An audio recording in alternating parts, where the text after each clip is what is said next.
Well, bowl season started about a week ago, but it's really starting to heat up now. Over the next 2 or 3 weeks, there will be a new bowl game just about every day. Several days we'll have multiple games. I want to take us through the next 5 bowl games right now and talk about these games, starting with tonight's Poinsettia Bowl in San Diego, going all the way through Monday night's Sheridan Hawaii Bowl. That is Christmas Eve, of course. Happy holidays, by the way.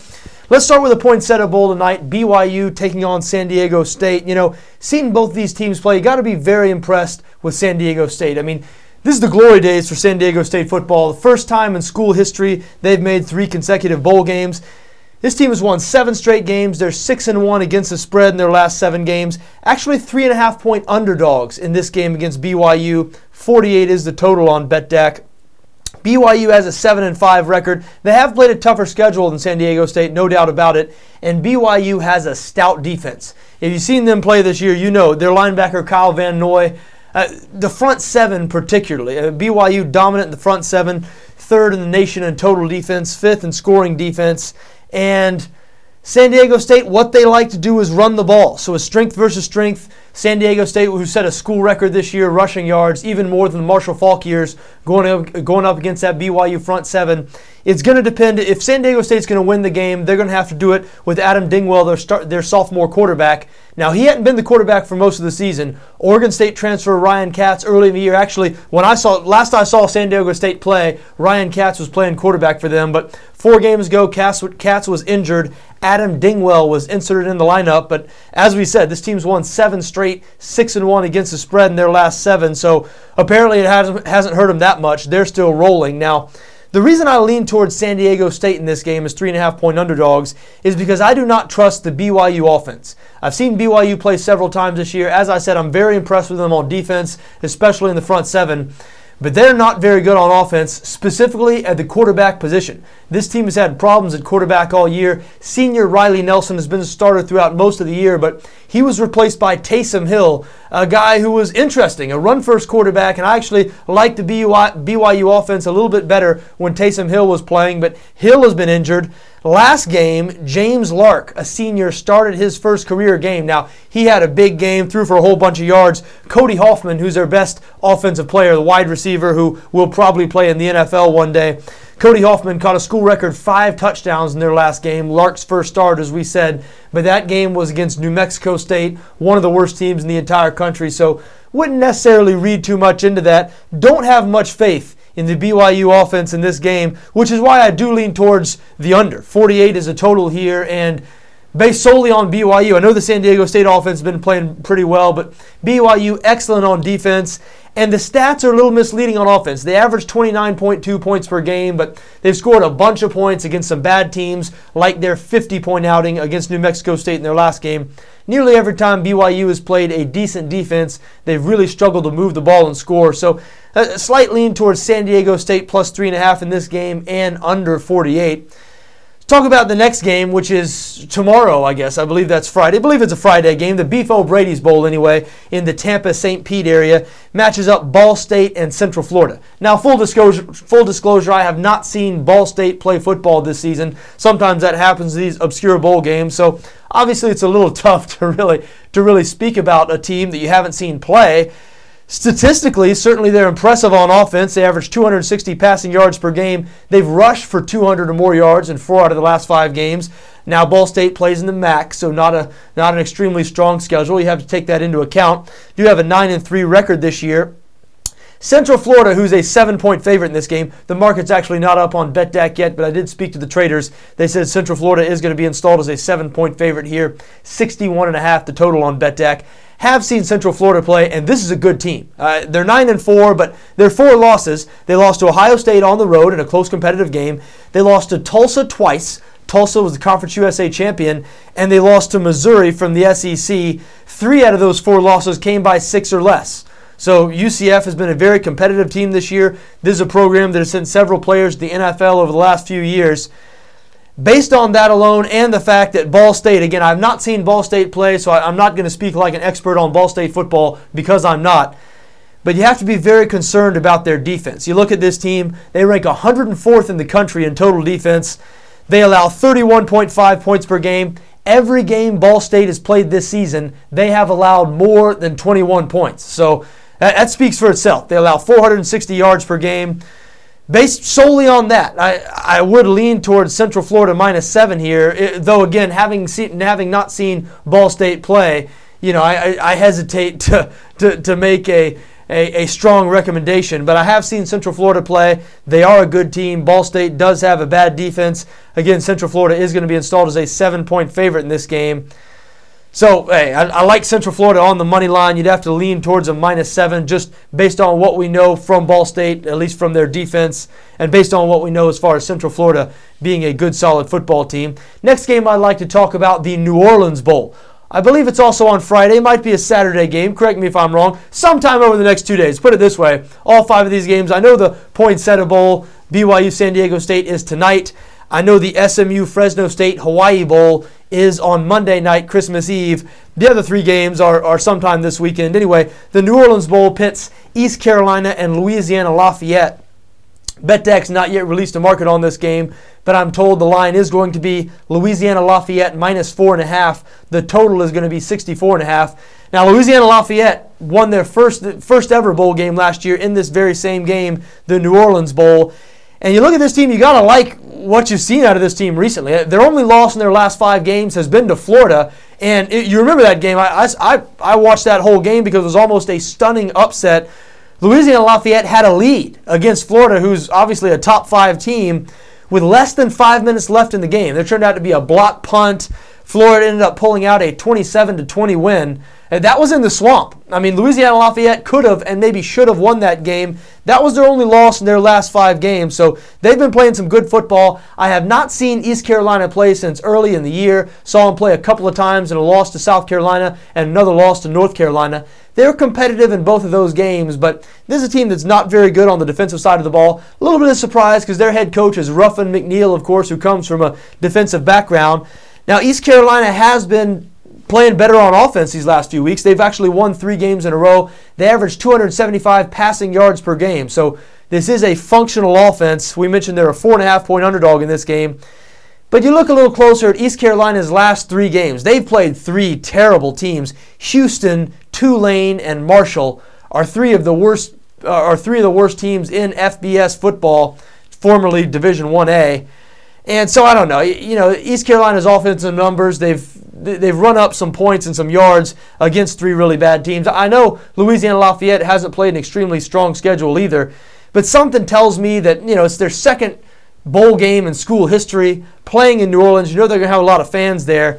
East Carolina, even though they should be excited about going to a bowl, they didn't go to a bowl last year. They did win their last 3 games in a row to get to 8-4, and so I mean they have some momentum, but you get the feeling, just guessing, and we're guessing the motivation of 19 and 20-year-old kids here. I mean, welcome to bowl season. Welcome to bowl betting. You got to love bowl season. But I'm guessing Louisiana Lafayette might be a little more excited about this bowl game, and they've been playing so well. Again, they're only lost in their last 5 games to Florida. I lean towards Louisiana Lafayette as a 4.5-point favorite in this game. As I said, East Carolina, their last 3 wins have been against bad opponents. 2 of those 3 games have been really close, so just not real sure about this East Carolina team. Sort of like Louisiana Lafayette -4.5 in that game. Next game I want to talk about, the Mako Las Vegas Bowl, again being played this weekend. A pretty good game here. Washington from the Pac-12 taking on Boise State. Boise State installed as a 5.5-point favorite on BetdAQ. Correction, that line has not yet been put up, but BetdAQ is going to have Boise State installed as a 5.5-point favorite.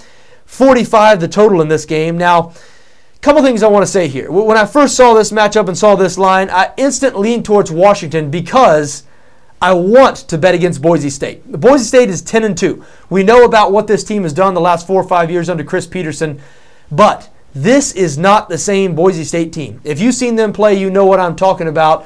Over the last few years, Boise State has been dominant. This is their 3rd straight year in this bowl game, the Las Vegas Bowl. They've won their last 2 Las Vegas Bowls by a combined 55 points. But Boise State, as I said, is not the same team this year. Quarterback Joe Southwick really struggled early in the season, has been playing better as Boise State's schedule has gotten easier. A 10-2 record, don't let that fool you. They've had a really weak schedule, especially in the second half of the year. Now, Boise State is good on defense, but they struggle on offense. Again, this is not the same offense we're used to seeing from this team. just about any good defense they've played this year, they've really had trouble scoring points. And Washington has made great strides on defense this year in the first year under Justin Wilcox as their coordinator. Now, Wilcox was a former Boise State defensive coordinator. He's had a stop in between, but his first season in Washington, the Huskies are only allowing 23 points per game. That is a 15-point improvement from what they were last year. And I do expect them to give the Boise State offense trouble in this game, which is why under 45 is a bet I would look at here. And again, I want to like Washington as 5.5-point underdogs. I believe Boise State is living on reputation and their sort of glossy 10-2 record. You know, people see this game. Well, Boise State, they're only a 5.5-point favorite. They've won the last 2 Las Vegas Bowls by combined 55 points. A 10-win team playing a 5-loss Washington team. Washington's only 7-5. But I'm telling you, Boise State is not as good as their record. Their offense, this is not the same Boise team that we've been used to seeing. So I want to like Washington. My main concern here is Washington recovered from their last game. If you don't know, Washington's last game, the Apple Cup against Washington State, that is, of course, a big rivalry. It's Washington's biggest game every year. Washington State was terrible this year. They've been terrible for the last few years. Washington blew an 18-point fourth quarter lead in that game. It was the largest comeback in the history of the series. Quarterback Keith Price, who's been good all year for the Huskies, sort of blew the game for them. You don't want to put it on any one guy, but a couple of critical turnovers late really cost Washington in that game. And the Huskies were devastated. If you've heard their comments coming into this game, they've been talking about how the whole team was heartbroken after that game, and they've been trying to recover. They know they have a game ahead of them. You know, hey, Boise State's not the same team, but they are good on defense, and if Washington is at all hanging their head in this game, you know, sort of a hangover from that devastating meltdown loss to Washington State in the Apple Cup, then watch out. Boise State will blow them out. So I hesitate a little bit to endorse Washington here, even though I do lean towards Washington Washington plus 5.5 here, excuse me. But bowl games, so much of bowl games depend on which team wants to be there, which team is excited about it, and which team isn't. We see that every year. Surprising head-scratching results in bowl games because of what I just mentioned. Some teams who've had great seasons are teams who are expected to have great seasons. They play in bowl games that might seem minor to them, and they're playing teams who the bowl game is everything to them. Now, this Mako Las Vegas Bowl between Washington and Boise State, this game isn't everything to either one of these teams, but I worry. I worry about Washington's motivation heading into this game. If Washington is ready to play, I do lean towards them plus 5.5. And again, I have a lean towards under 45 in that game. Final game I want to talk about should be a fun game, should be a high-scoring shootout. The Sheridan Hawaii Bowl on Christmas Eve. SMU takes on Fresno State. Fresno State installed as a 12-point favorite in this game on BetdAQ. At least when the market goes up, it will be Fresno State minus 12. 59.5, a big total in this game. Again, we do expect a lot of scoring here. Now, SMU's coach, June Jones, of course, spent 9 years as Hawaii's coach, been at SMU the last couple of seasons. He was involved in the inception of the Hawaii Bowl, so he knows all about it. SMU 6-6 this year. A little bit surprising that June Jones hasn't been able to get that run-and-shoot offense going a little better since he's been at SMU. I mean, he had it humming at Hawaii and expected a little bit better results from June Jones, quite frankly, at SMU. Garrett Gilbert, the Texas transfer, is SMU's quarterback. You know, it's funny. This is Gilbert's first game since that BCS national title game against Alabama. You remember that as a game when Colt McCoy was injured early in the game, and Garrett Gilbert was the guy who came in, actually played pretty well against the Crimson Tide, but he ended up getting beat out at Texas, so transferred to SMU. But as we said, the SMU offense has not really gotten going this year. They've been held below 20 points 5 times, which is a surprise. That June Jones run-and-shoot offense has had great success pretty much everywhere he's been. And, you know, I'm not sure if they were held below 25 times in his last 5 seasons at Hawaii. So the fact that it's already happened 5 times this season at SMU, a little bit of a surprise.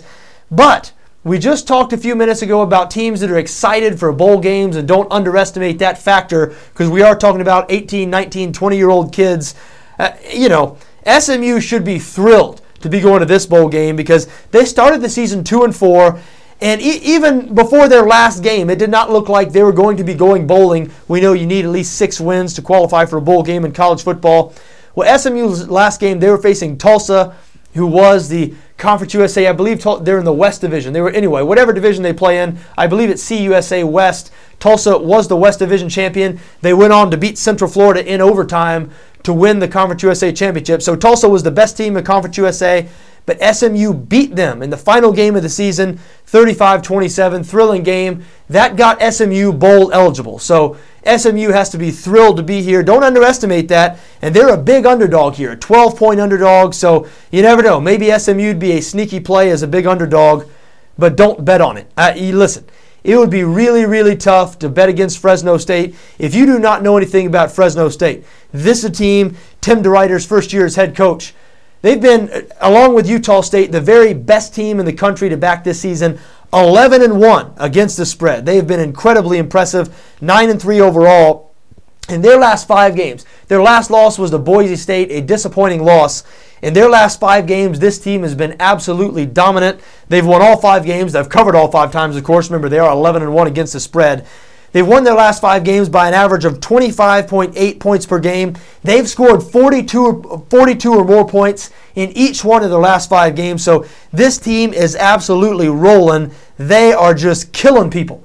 Their quarterback, Derek Carr, the Mountain West Player of the Year. This, of course, Fresno State's first year in the Mountain West Conference, a longtime member of the WAC. A pretty good first year, 7-1 in conference.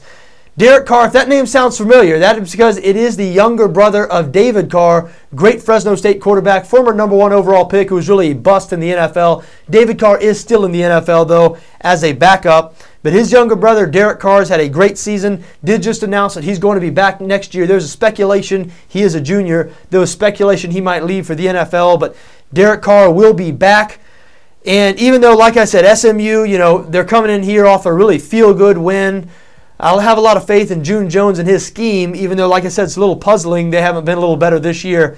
It would be really tough for me to bet against Fresno State. I know they're a big favorite, a 12-point favorite, but they have just been killing teams lately. We mentioned 42 or more points in every game, or in each of their last 5 games, every game since they lost to Boise State. And even though SMU beat Tulsa, as we mentioned in their last game, which was a big upset win. I mean, it's not like SMU's been playing great. The game before then, they were blown out by Rice, who is a bad team. So Fresno State is clearly the better team in this matchup, and I do lean towards them -12. So like I said, and by the way, in a couple of days, I will be putting out my favorite. We'll be going through every one of these games on BetdaqNFL, but I'll be putting out my favorite 4 or 5 bets of the bowl season. But as for these games, I guess my recommended bets, my favorite bets, San Diego State +3.5, maybe the under in that game. The Central Florida Ball State's game is the toughest game for me because I've not seen Ball State play, but I would have a lean towards Central Florida -7 because I have respect for that team. Sort of lean towards Louisiana Lafayette -4.5 against East Carolina in the New Orleans Bowl for the reasons that I mentioned. And I want to like Washington +5.5 against Boise State. I'm not a Boise believer. My only drawback there is, will Washington, have they recovered from that meltdown in the Apple Cup when they blew an 18-point lead against Washington State? Also lean towards under 45 in that game. And I like Fresno State -12 in the Hawaii Bowl. I know it's always tough to lay 12 points in a bowl game because of many of the factors that we've mentioned over the last few minutes, but really tough to bet against a team that's 11-1 against the spread, playing against an inferior opponent. So there you have it. Those are the next 5 bowl games. We'll be back with another video the day after Christmas. Folks, I hope you have a Merry Christmas, and I know your Christmas will be a little bit better if you can win some money on these games leading up to the holidays. Merry Christmas, folks.